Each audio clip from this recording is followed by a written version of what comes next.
On Making America Healthy Again, you recently wrote an article about the MAHA movement and their proposal to limit Supplemental Nutrition Assistance Program benefits to healthy foods. MAHA advocates have proposed eliminating high-carb and sugary snack foods, Coke, soda pop, from the list of items that can be purchased by people that receive food assistance through SNAP benefits. So you contend that instead of reducing obesity rates, that move may unintentionally increase junk food consumption. Why is that? It's possible that junk food consumption will go up depending on how the policy is structured.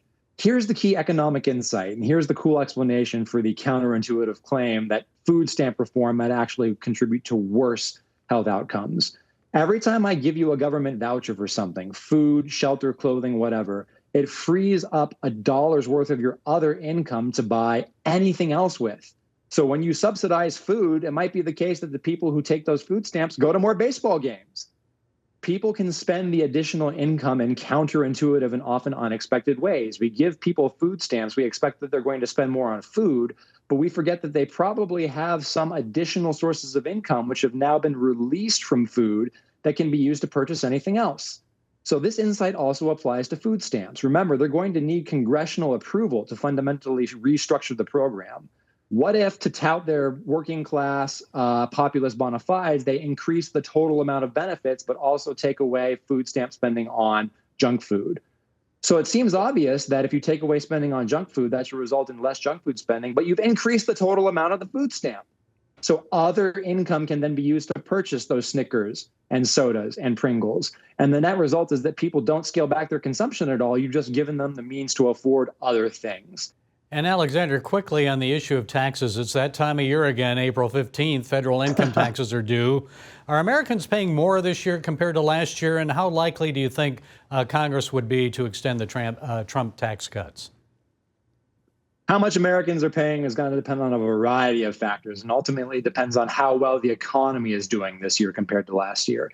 I wouldn't be surprised if we saw an increase in tax receipts compared to last year, but at the same time, there have been a lot of exemptions, extensions. So depending on how many households and businesses elect to take advantage of that, that's ultimately going to affect the bottom line in terms of what the Treasury takes in. I think that sometimes we obsess too much over the particularities of the tax code in the short run. What we really need is fundamental tax reform in this country. We should broaden the base, lower the rate, close the remaining loopholes. You should be able to fill out your income taxes on a postcard. It should not be anywhere near as complicated as it is. It takes billions of dollars and hundreds of thousands of hours for the American public every year just to do their taxes. Think of how much richer we could be if we could free up that wealth, that time, that effort, that energy, and produce other goods and services with it.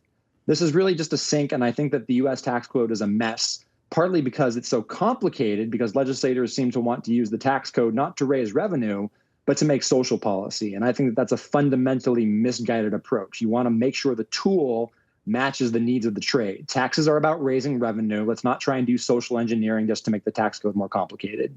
Okay, Professor Alexander Salter, Texas Tech University and Young Voices contributor. Thank you for sharing your insights. We appreciate you. Thank you, Gary.